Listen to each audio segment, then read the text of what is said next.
And welcome once again to another episode of S2E35 Productions presents J&M Solve the World After Dark.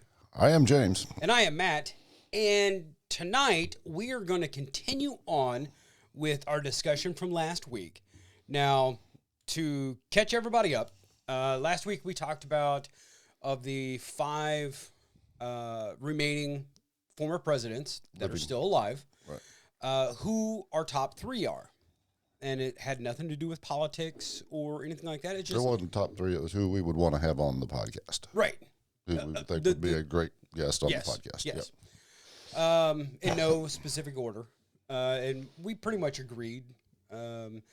Clinton, GW, and Obama. Right.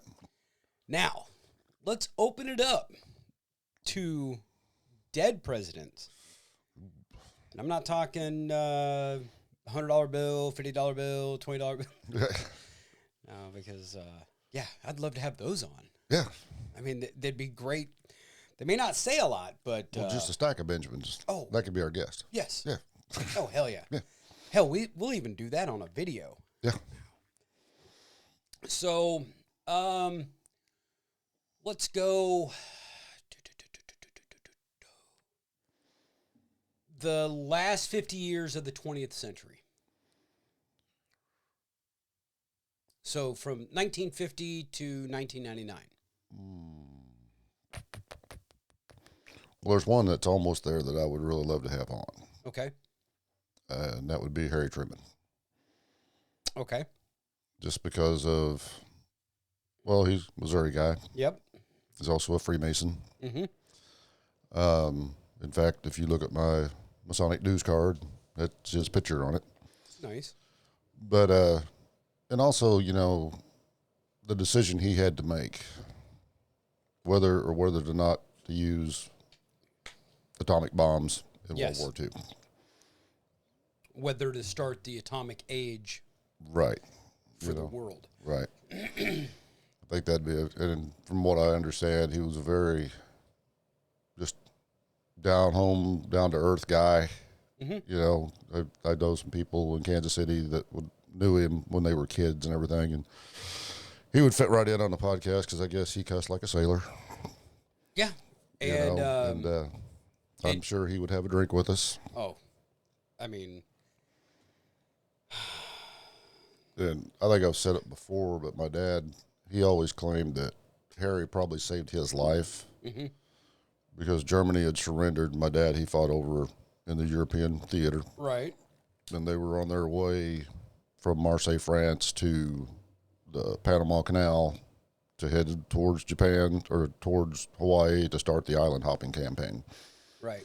And about halfway across, they found out about the bombs and that Japan had surrendered. Yeah. And... you know, Dad always credits, he said, because, man, if we'd have done the island hopping campaign, he said there would have been way more losses on both sides than what the atomic bombs did, plus just the duration of the war. I mean, it would have probably lasted until the 60s. Right. Because the Japanese had that mentality, you know, they weren't going to surrender. Right, but then you know, to play off that, you know, once they saw that the sleeping bear they knew that right after they bombed Pearl Harbor. Oh yeah. And didn't take out, and none of our carriers were there. They're like, oh fuck, we just woke a sleeping giant. Right. And then we proved because not only to them but to the world, hey, we got this. Well, and you got to remember back too, it wasn't like it is now. We weren't policing the world back then. Correct. In fact, majority of the American public didn't want to get involved in Europe. Right. Even though a lot of them were, you know, second, third generation from European countries. Yep. But they're like, we're Americans. We don't want to get involved in that shit. That's not our war. Da da da da da.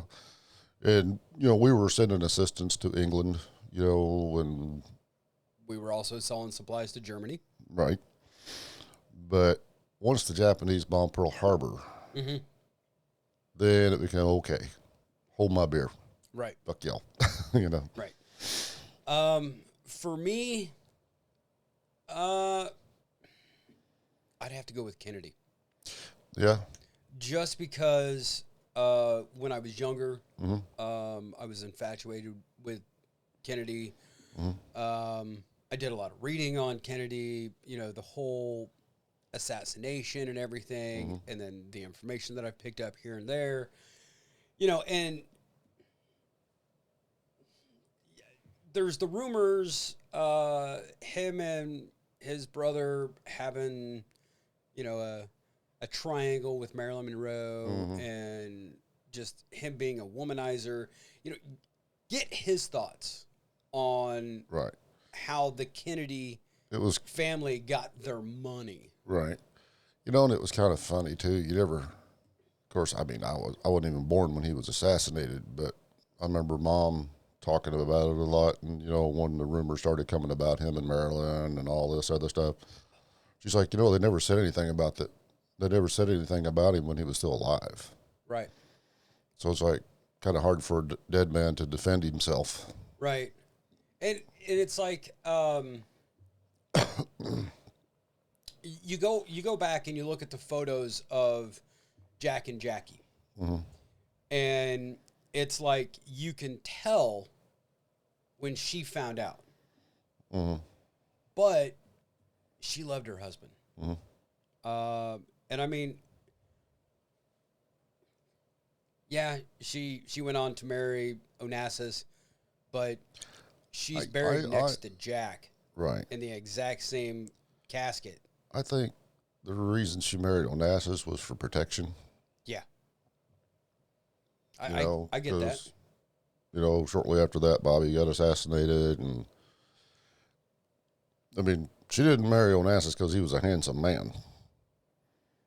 But he was a very rich man. What?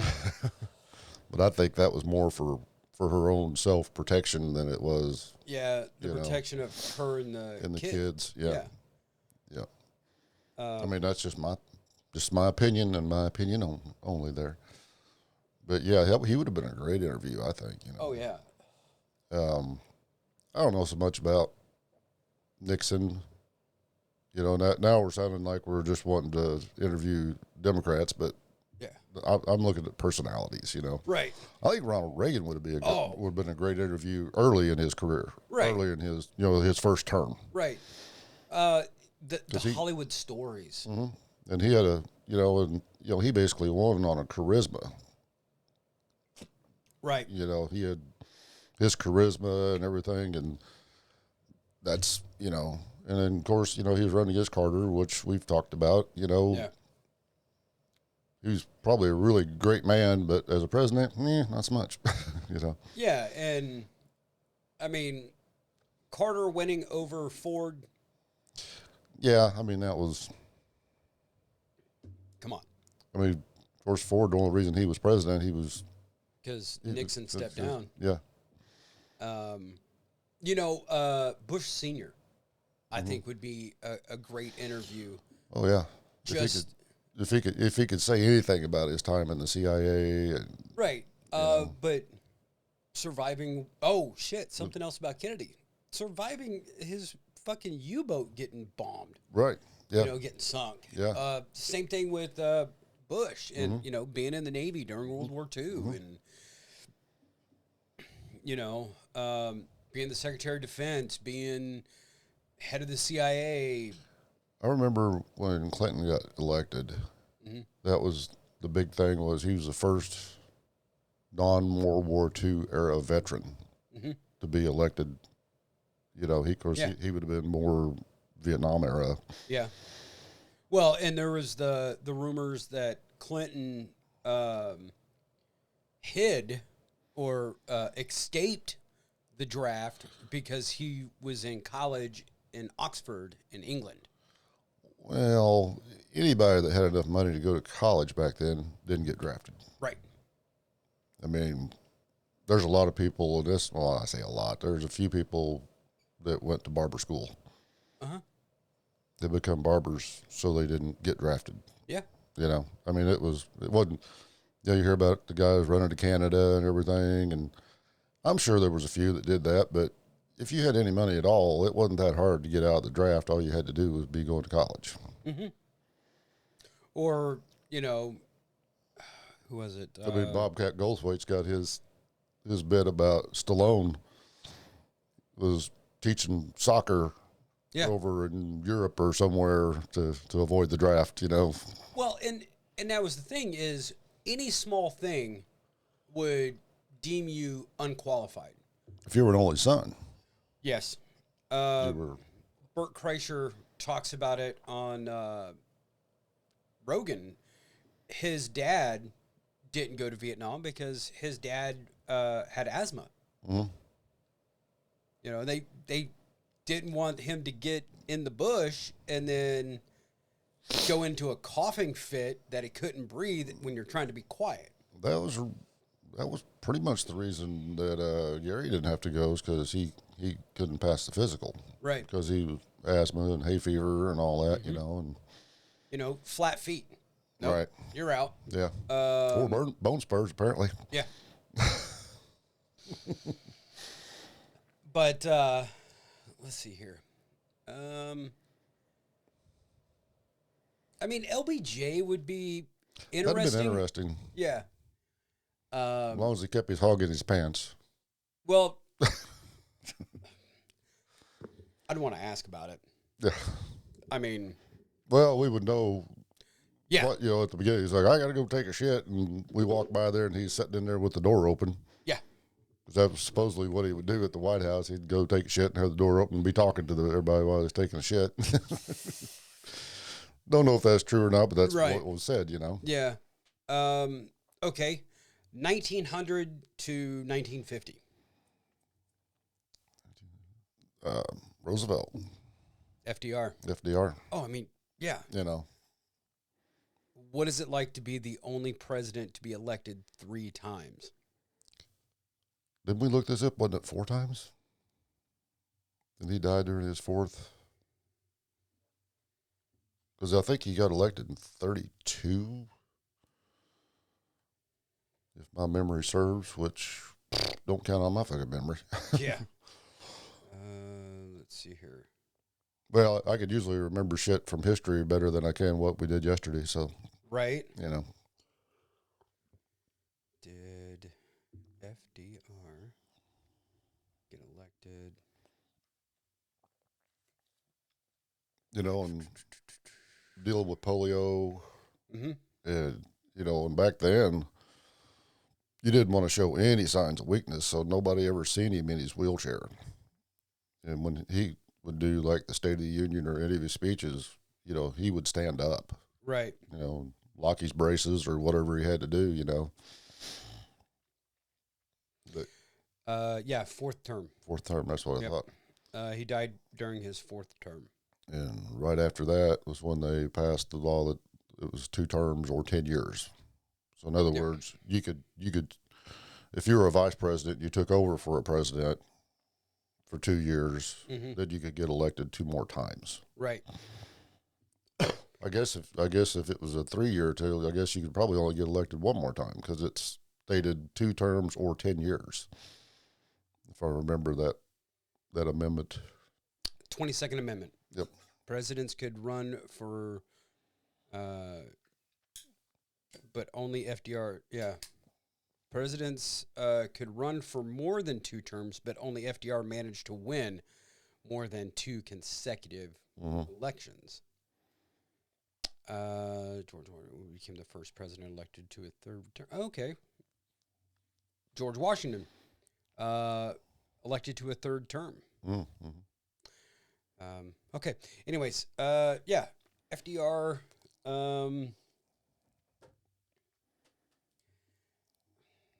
Fuck. Let me pull this back up. Well, you think about it. If you say from 1900 to 1950, FDR and Truman, they covered a big portion of that because, you know, FDR served 12. I can't remember exactly when he died in his fourth term. It seemed like it's fairly early, like in the first year or so. No, he started his fourth term in 1941, and then he passed away in 44. Okay, well, so he would have been. Yeah. Yeah. I just read it. Just read it. Yeah, yeah. yeah. Okay, and then, so that's damn near 16 years, Mm-hmm. and then Truman was president 2 terms. Right. So that's 8 more. So you're over 22 years there, and when FDR took over, man, the country was in hell of a state. Right. But he passed the big deal, Mm-hmm. and my boss's dad, he was telling me he remembered growing up, and he was working for, I forget the dollar amount. It was a few dollars a day or whatever. Yeah. And then FDR passed the New Deal. I said big deal, the New Deal, and but then that started the CC camps and everything where guys could work. And he said he walked from Buffalo to Pumpkin Center every day. Damn.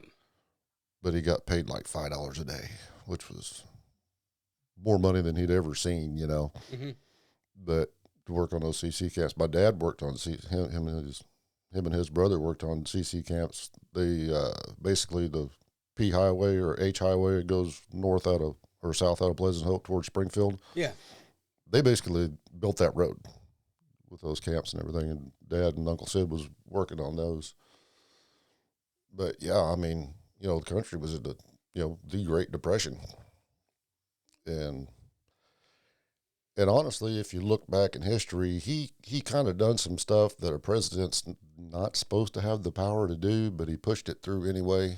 Yeah. But that helped us get us out of the Depression too. Mm-hmm. Dwight Eisenhower started the interstate highways. Yes. If it wasn't for him, we wouldn't have interstate highways. And he had an alternative motive on building interstate highways, because if you notice, there's no power lines and stuff running over, and most interstate highways are pretty long and straight. Mm-hmm. Secondary airfields. Yep. In case shit ever went sideways, they would be able to land and take off from these highways if, the Air Force bases got taken out or the airfields got taken out. Well, Eisenhower was the first president elected after 1950. Yeah. Yeah. Yet another man. Now, here's one that we know a lot about from the history books, but we don't think of how close they actually were. Mm-hmm.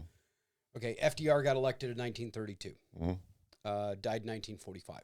Right. Teddy. Right. First president elected in the 20th century, 1901. Right. Until 1909, he won the Nobel Peace Prize for helping end the Russo-Japanese War. Also, the teddy bear was named after him. The Rough Riders. I was gonna say I've got a Heritage Arms .22 pistol that's the Rough Rider. Yep. He would have been an awesome interview, because besides being president, he was a sportsman, a hunter. Oh, yeah. And I mean, he's got some of his guns up there in Bass Pro Shops museum. Yeah. Like his elephant gun and shit like that. And he started well, and basically, he invented the first tanks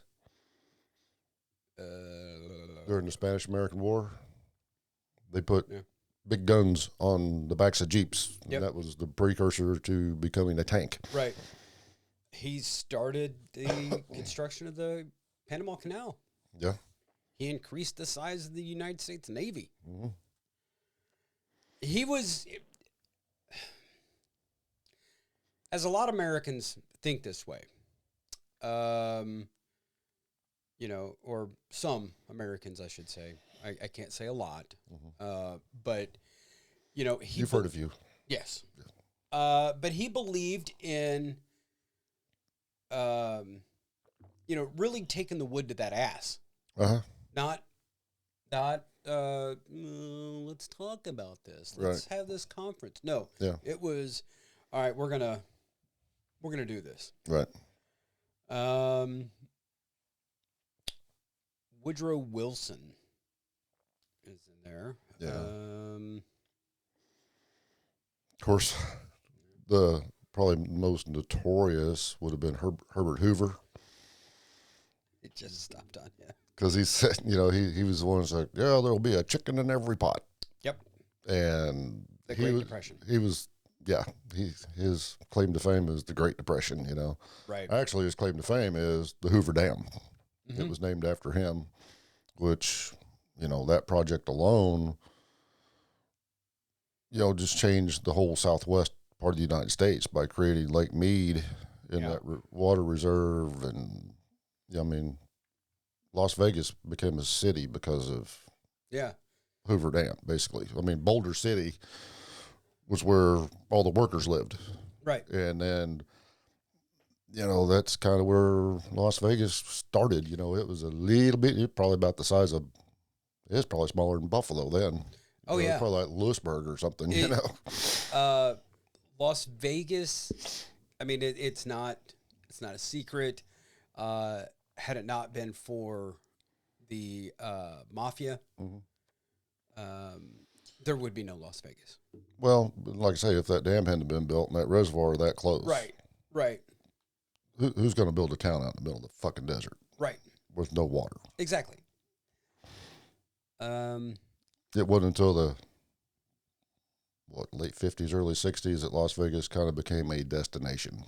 Yeah, and that was a lot to do with the mob, the casinos. But then you had the Rat Pack, who made it a destination. Another big reason for that, and this happened during this time, was the invention of air conditioning. Ooh, yeah. Because if you go back, I was watching a video on YouTube, and it shows the expansion, because the biggest cities were east of the Mississippi River. Right. Until air conditioning. And then, I could see that. Then Dallas started growing, and Phoenix, and Houston. And, of course, Houston was built on oil, but still, when air conditioning came about, and you could live there in comfort, okay, that's when the expansion west really, California was always a destination, but the weather was nice there. Right. But not in the deserts. Right. And Hollywood was only... it was, people in the 50s, that was their dream. We're going to go to Hollywood and become a star, know. And what your chances is back then was a lot better than they are now, because just the sheer numbers. Right. And, the Hollywood stars back then, they were the singing, dancing, proper. You had to do it all. Yeah. I can remember as a kid growing up watching the variety shows and stuff, and most everybody, they could do everything. Right. Somebody be known for being a movie star, but then they show up on some variety show and they're singing. Right. Or they're dancing. You're like going, wow. And Dad said, yeah, back then, so they all had to do everything. Mm-hmm. It's like, okay, makes sense. All right. So let's go 1850 to 1900. Lincoln. McKinley, Harrison, Cleveland, Arthur, Garfield, Hayes. Wow. Grant, Johnson, Lincoln. Lincoln and Grant would be, especially Lincoln, because then we could ask him about his pro wrestling days. Did you know that Abraham Lincoln was the only professional wrestler to ever become a president? Yes. Until Rock 2024. Oh. Actually, I'd like to interview Andrew Johnson. Andrew Johnson was the only U.S. president who never went to school. He was self-taught. Mm-hmm. During the Civil War, Andrew Johnson was the only Southern senator who remained loyal to the Union. During his presidency, Johnson authorized the purchase of Alaska from Russia. Okay. Yeah. He was impeached in 1868, but not convicted. Right. So, I mean, that right there, you know, okay, Lincoln would be great. Excuse me. He signed the Emancipation Proclamation, freeing the slaves, you know, and the very next president is, I mean, wait a second.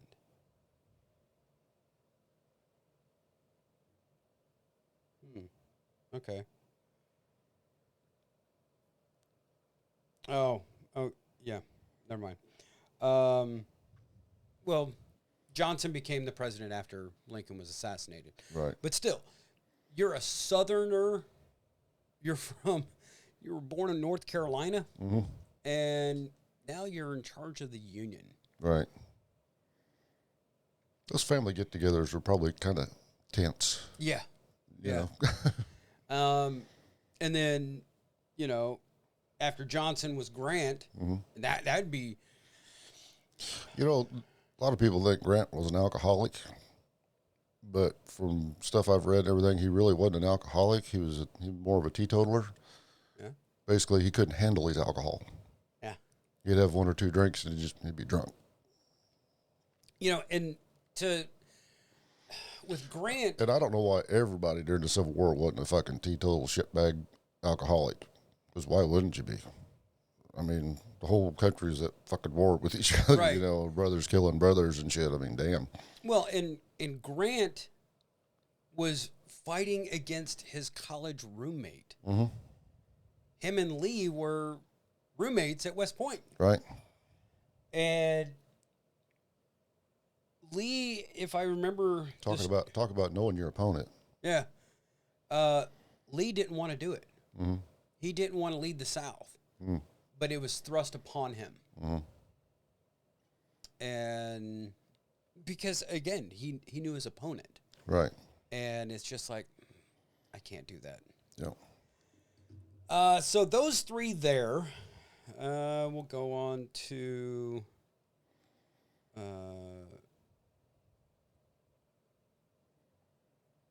okay. Buchanan, Pierce, Fillmore, Taylor, Polk.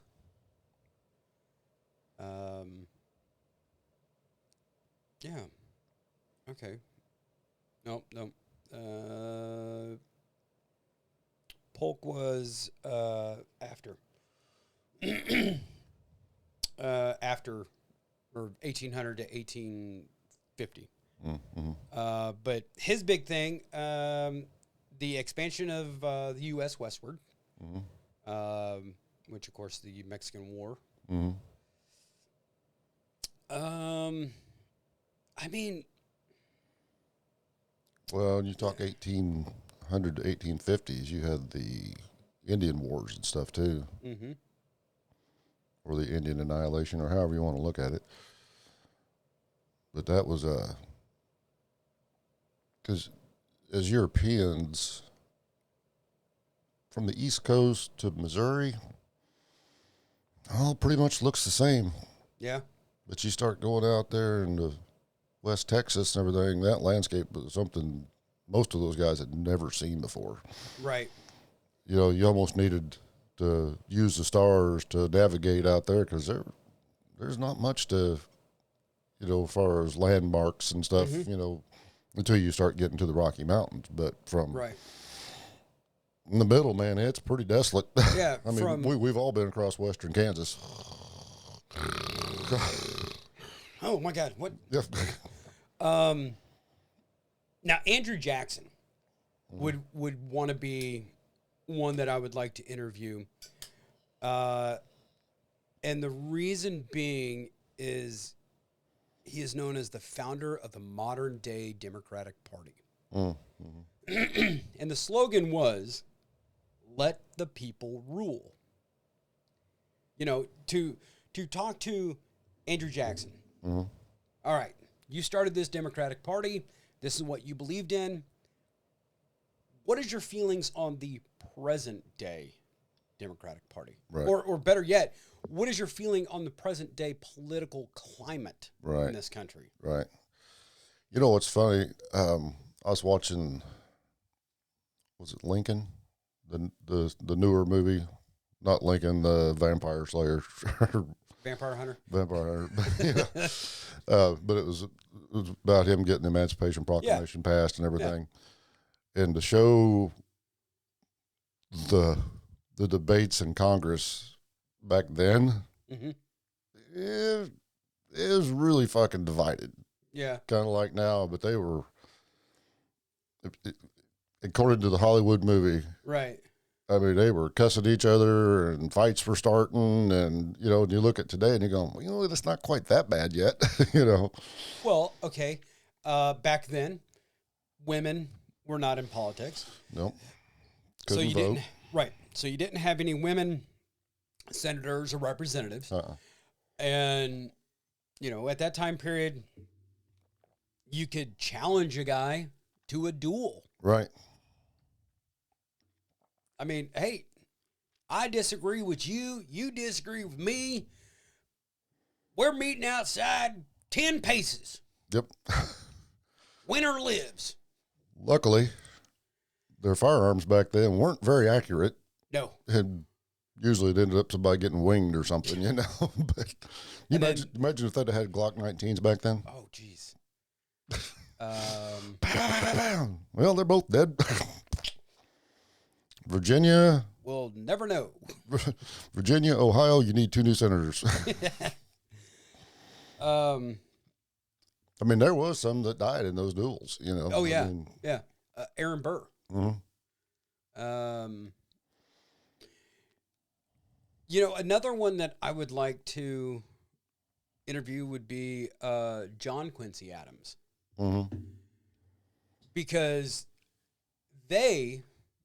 John Quincy Adams and John Adams, of course, the first father-son duo to hold the presidency.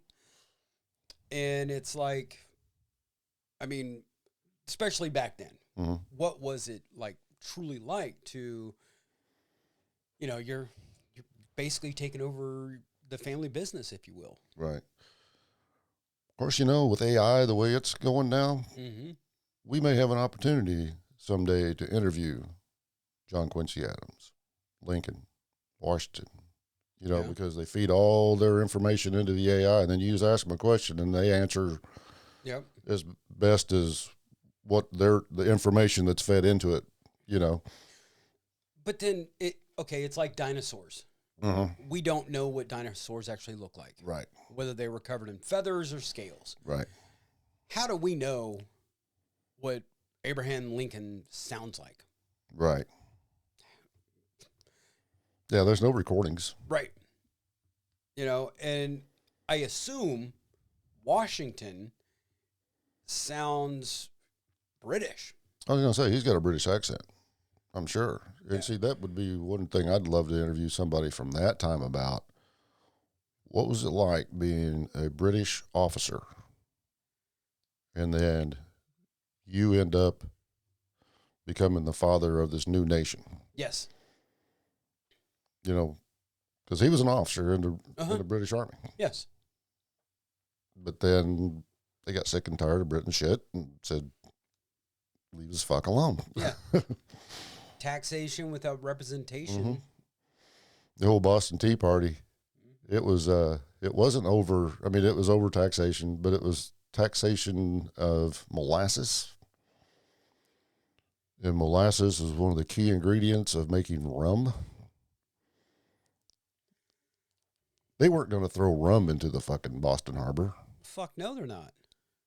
But they threw the tea in there, and you know, that was their but at the way of protesting. Right, but at the same time, if you think about it, England, and this happened in World War I, before the United States joined the fight. At the beginning of World War I, you'd hear a bell chime and both sides would stop Right. for afternoon tea, Right. or both sides would stop when it got dusk. Yeah. And, so It was, Britain, it was a decorum of warfare. yes, yes. Yes. It was a gentleman's war. Yeah. And then the bloody columnists came in there and Started using guerrilla tactics and shooting from behind trees instead of lining up where we could shoot them. What the fuck? But I mean, I could see that, hey, British. Mm-hmm. Yeah, I mean, Washington and Jefferson and our founding fathers probably had British accents. Oh, I'm sure. Yeah. It just, why wouldn't they? Right. And I mean, because looking at pictures, drawings or whatnot of the United Kingdom at that point and the colonists, the dress was pretty much the same. Mm-hmm. So Except the British wore red and the colonists wore blue. when they went to battle. Right. But, I mean, yeah. But I Of course, Washington was also a Freemason and one of the founding of modern Freemasonry in the United States. yeah, Of course, I mean, it was brought from England. right. Modern Freemasonry dates back to basically 300 years ago. Mm-hmm. The founding of modern Freemasonry as Right. we know it today. But, and an interesting fact about that, all but one Grand Lodge west of the Mississippi can trace its roots back to the Grand Lodge of the state of Missouri. Really? Yep. The only one doesn't trace its legacy back is Nebraska. Okay. But every other state, their Grand Lodge basically, well, because you got to think about all the settlers that were moving west, where'd they leave? Independence, Right. Missouri. Right. Right. I'd like to. Oh wow. Okay. James Madison. Mm-hmm. He belonged to the Democratic Republican Party. Okay. But I'd like to ask him about his lovely, tasty treats. Oh, that his wife made? Dolly? Oh yeah. Yeah. Dolly Madison. I mean, he. Let's see here.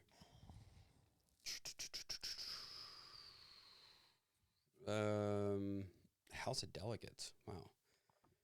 Of course, if I remember right, the first two parties back at the beginning were Tories and Whigs.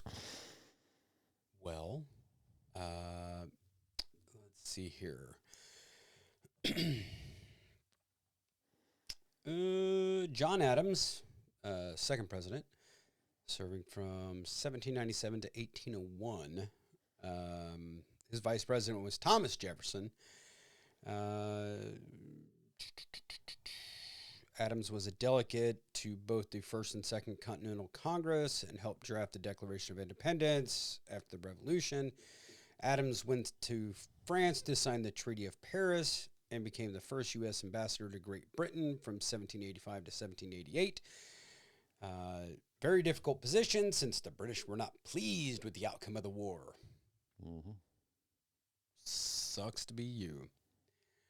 Hence the War of 1812. Yes.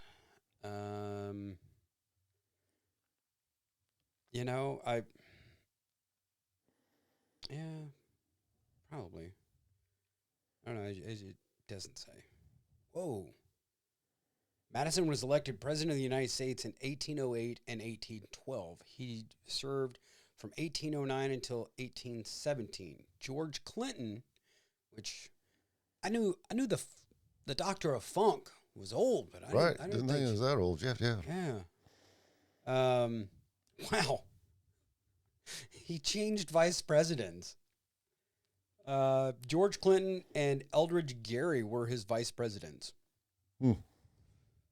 I mean, you served 2 terms. Did Clinton step down or did he get fired? You know what? That's probably when he formed Parliament Funkadelic. Probably. Yeah. decided to go out on the road. Yeah. Jefferson would be, I mean, he's one of the founding fathers, but I would like to know, how many kids did you actually have, bro? Right. I mean, yeah, he was a slave owner, but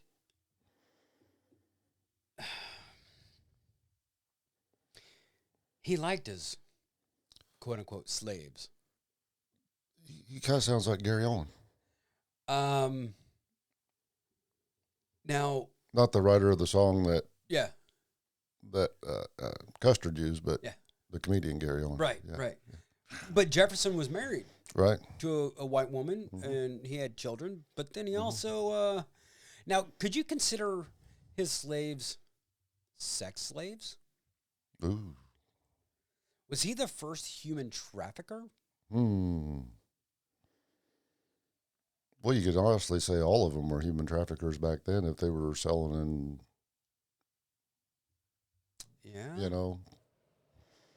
that wouldn't have been the first either, because that's been going on for long. I mean, look at the Jews back in Egypt and let my people go.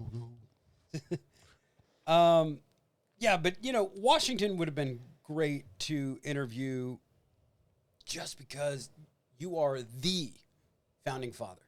You are the number one president. I wonder if back then, if they realized that. I can't. Could they even wrap their heads around what they had created? Right. You know what I mean? I mean, yeah, it was something out of necessity to them to do that. Right. And if you look at the Constitution,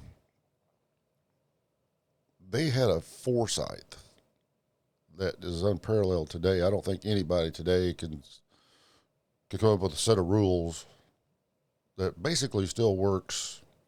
Yes. 200 years later. Right. I mean, yeah, we've had a lot of amendments, women's rights vote, what Johnson was talking, he passed, the Equal Rights Amendment. Oh, yeah. Right. And, there's been a lot of changes, but the basic foundation of, they seen that there could be a problem with somebody trying to take over as a dictator. That's why they put the checks and balances in place between the president and the Congress and the Senate. And, right. Right. Not where one could have supreme power over everything. Right. The three branches. Right. But then they realized that the Bill of Rights cannot be alienated. Infringed upon. They can't be changed. The old adage, you can add to, but you can't take away. And yeah, you've got some people who say that, the Second Amendment, when it was written, they weren't talking about semi-automatic weapons. Right. Because they didn't have them. Right. But it also talks about muskets. Right. But they also talk about a regulated militia. And honestly, that's basically what the Second Amendment stands for, is each state has a right to have its own militia. Right. To protect itself from a tyrannical government. Right. And you could argue that, that's the National Guard. No, not really. Because if the federal government decides, hey, we need you, they're going to snatch them up. Right. So, I mean, I don't know how many National Guardsmen I met in Afghanistan and Iraq. Yeah. Well, just drawing a blank on her name. She's a comedian from Missouri, and she was over on a USO tour. Kathleen Madigan. Over on a USO tour, and they said, hey, there's 1,500 members of the Missouri National Guard in the audience tonight. She's like, really? Who the fuck's guarding Missouri? What if Arkansas decides to rise up? What the hell? Shit. But, and that's that's some of the greatest things is, unlike any other country. Okay, our founding fathers, would they have known that 200 years later, we're, the superpower of the world? The police force of the world too. Unfortunately. Uh-huh. But we're one of the youngest countries. Because I think the Czech Republic and Slavia, Yugoslavia, when they split, Right. I mean, they became their own countries. Right. Well, and there's several countries in Africa that pop up here, and there, and have civil wars and become a new country, and right. But you hear about this country and you're going, what? Oh, that used to be blah blah blah. Yeah. Right. Oh, okay. Or had they thought that the 13 colonies would reach, to 50 states and several territories. In a landmass way bigger than Europe. Exactly. I mean, we've got a state that's bigger than majority of Europe. Pretty much, yeah. Alaska. Yeah. Yeah. And most of it is barren. If you set Alaska in the middle of the United States, it'd take up most of it. Right. Oh, yeah. But, the lower 48, I should say. Yeah. And that we would basically have colonies all over the world. Right. Even, U.S. Virgin Islands, Puerto Rico. Mm-hmm. There's all kinds of islands out in the American Samoa. Mm-hmm. Guam, yeah. Or that we have representatives in every single country in this world. Mm-hmm. U.S. embassies. Right. And the ground that the U.S. Embassy is on is American soil. Right. So. Or that we would have landed a man on the moon. We didn't get the first satellite into orbit, though. No. Russia did that with Sputnik. Yeah. They were the first ones to send a chimpanzee into orbit and bring him back alive. Yeah. We don't know how many didn't make it back, but they were the first to bring one back alive. They got into space first, but we got to the moon first. Only country so far to do that. Yeah. And it's just like... Except for, I was telling you, India is planning a moon launch. Yeah. Like, I didn't even know they had a space program. Exactly. But, it's crazy to think that here you are, you and a bunch of other motherfuckers sitting around and you're writing up the Declaration of Independence. Mm-hmm. And then now, several years later. Basically the first experiment of democracy the way it is today. I mean, right. Greece was the first. That's where democracy was born, was in Greece. Mm-hmm. But nobody had ever done it right the way the United States did it. Good, bad, or indifferent. Right. It's still an experiment. Mm-hmm. And unfortunately, it seems like it's being challenged every day. And on both fronts. I'm not talking about one side or the other. It seems like each side is trying to push their narrative, And it seems like, every day it is becoming less and less for the people, by the people. Mm-hmm. And we talked about FDR, only president to be elected 4 terms. Mm-hmm. George Washington, only president to be elected to 3 terms. Mm-hmm. And I mean, you look at that time span between Washington being 3 terms until FDR going the 3 terms and then a 4th term. Right. Every president in between there one, maybe two. Right. Some Some. half. There was one, didn't he like get inaugurated and then died like the next day or two Yeah. from some illness? Yeah. Yeah. Yeah. But it's just, who would have thought that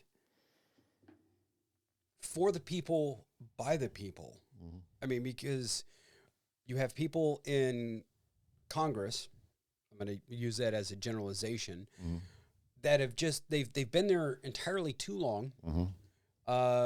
They're so far removed from the people that keep electing them that they don't understand what it's like. Right. You know, do they understand what it's like to have to fill your tank up and it costs you $100 and that puts a dent in what you can do the rest of the week as far as maybe going out to eat or buying groceries or whatever, Right. you know? I mean, do they feel the pinch of, what do I do? Do I put gas in my tank or do I buy groceries? If I don't have gas in my tank, I can't go to work. Exactly. To make more money. If I because it costs you a lot of money to go to work. Yeah. I mean, and then you look at the amount of taxes you pay. Well, I think a vehicle is probably the worst tax that we have. Yes. Because you pay sales tax on it when you buy it. You pay property tax on that same vehicle every year. In some states. Well, in Missouri, you pay personal property tax. Yep. You resell that vehicle unless if you trade it for something that's more expensive, then you don't have, but if you just say, I sell you one of my cars for X amount of dollars, well, I got to pay sales tax on that. And you got to pay sales tax on it when you get it licensed. Right. I mean, talk about taxing the shit out of something, owning a vehicle. Now, here's I'm gonna throw this out there. Here's what I think. If you have a job and you have a vehicle, I don't think you should have to pay personal property tax on it. Right. Because you have to have it in order to have your job to pay taxes. Right.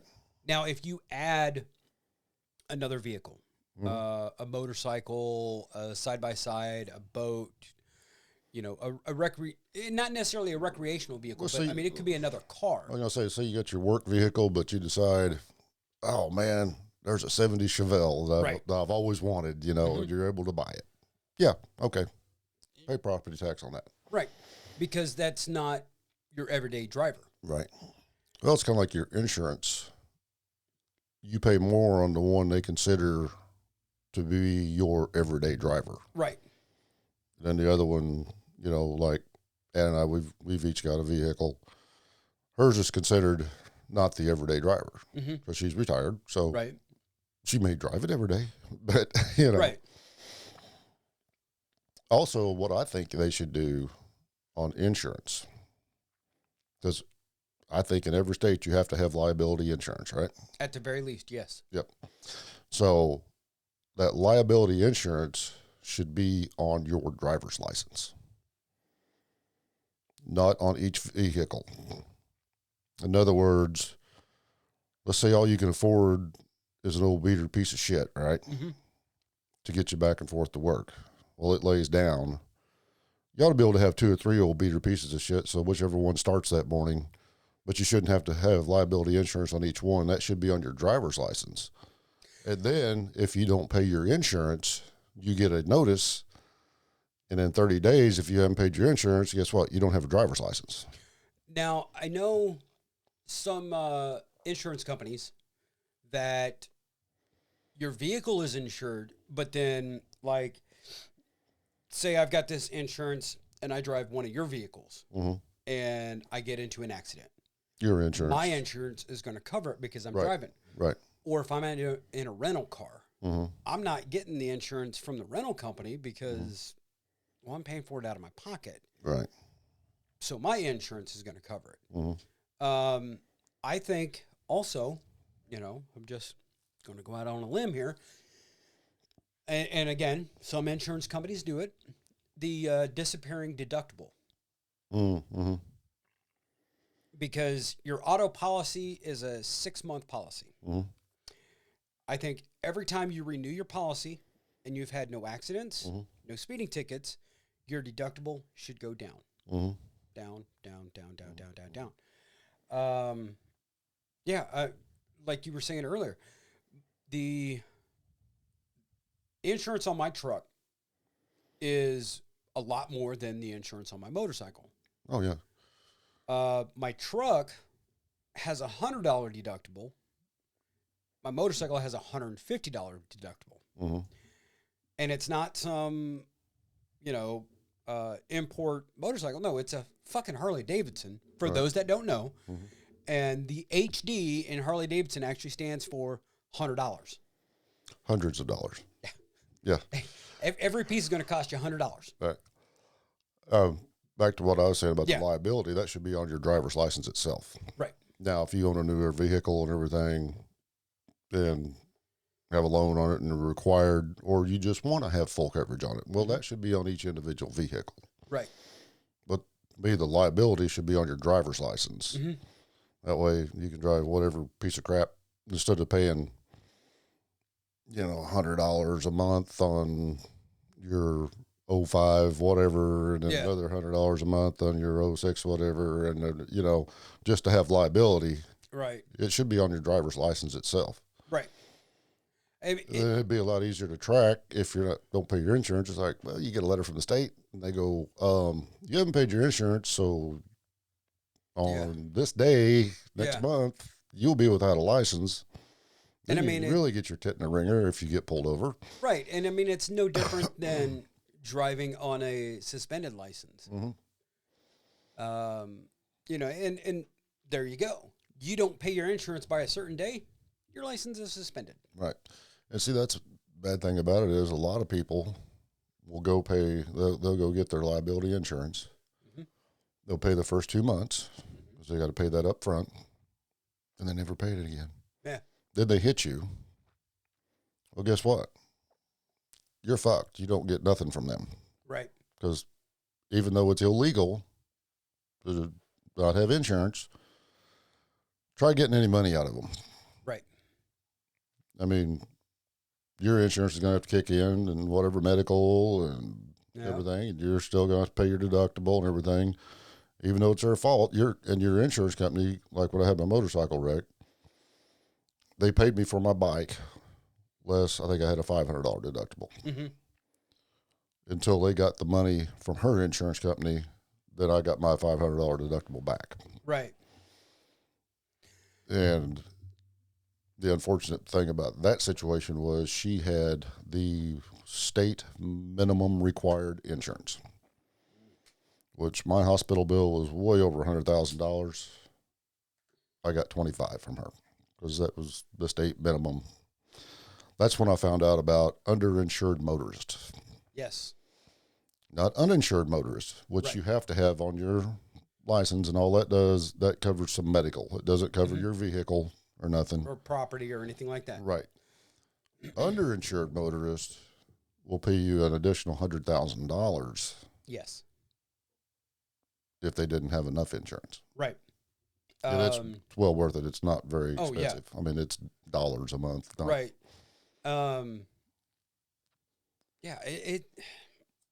It's crazy to think. And I mean, again, the whole point of this podcast, when we started it last year, solving the world's problems. Right. And, we don't claim to know everything. Nope. It's just our opinions. Right. We're basically jack of all trades, master of none. Right. Unless you want to test us on music trivia, then Yeah. We may know a thing or two. May know a thing or two. Yeah. But yeah, I thought I was, when I lived out in Phoenix, I was driving my sister-in-law's car to work, and I got hit. Mm-hmm. Guy blew through a fucking, intersection and smacked the front end of the car. Well, it was a non-documented alien. Uh, Not so no insurance. right, but Was he a green or a gray? blue. Blue. Okay. But he worked at a body shop. Uh, So I got his phone number, and the company I worked for, the guys that worked in our body shop were Mexican, mm-hmm. and they called this guy up, and they made sure that he was 100% going to unfuck my sister-in-law's car Mm-hmm. right now. Right. Because she didn't know. My brother was like, let's get this fucking fixed right now. Mm-hmm. You don't worry about doing this, that, and the other. The owner was there. He understood because people that knew or know my sister-in-law, my older brother's wife, Mm-hmm. yeah, that's not somebody that you want to fuck with. Mm-hmm. So they were like, yep, let's do this. And Roman, the guy that ran our body shop, had this guy come down, bring all of his stuff, gave him the paint code because they were going to have to feather and repaint the hood and the front end on this car. Mm-hmm. And they were like, yeah, in 7 hours, you could not tell Mm-hmm. that the front end of that car had gotten hit. Yeah. Well, and he was doing that to stay in the country too, I'm sure. Oh, yeah. Yeah. But I mean, again, he had no insurance. Right. And they were like, don't call the police. Don't call the police. Please don't. No. No police. But So you could either fix it or call NSA. yeah. ICE. Migra. La Migra. Yeah. Yeah. I want to take a moment to let our tens of listeners know that we have some big things coming up. Mm-hmm. Merchandise, Mm-hmm. new segments on the show. Right. So stay tuned and have a feeling you're going to enjoy them because they're going to be a lot of fun. A lot of fun, maybe a little informative. Yeah. A couple of them's probably going to fuck with your waistline. Not to worry. Just saying. We'll give you ideas on how to rid that waistline. Because the holidays are coming up, mm-hmm. and yeah. We just talked to one of our former guests earlier and got some big plans for our Halloween special this year already. So yeah, I mean it is August, but it's never too early to start thinking about Halloween. Yeah, it's never too early to start thinking about spooky season. Mm-hmm. But until next time, you've just listened to another episode of Stu Him Productions presents J&M Solve the World After Dark. I have been James. And I've been Matt. And until next time, you keep one fist in the gold, one foot in the gutter, and we will be seeing you. Peace.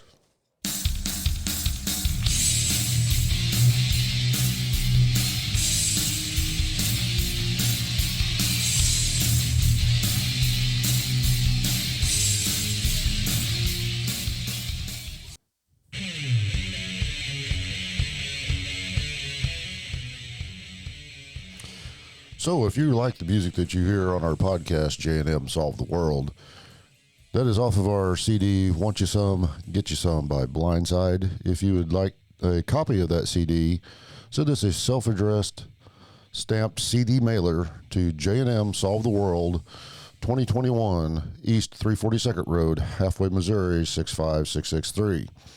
If you would like the 3 surviving members of Blindside to sign that CD for you, send $5 along with it, and we will get that out to you as soon as we can. Thank you.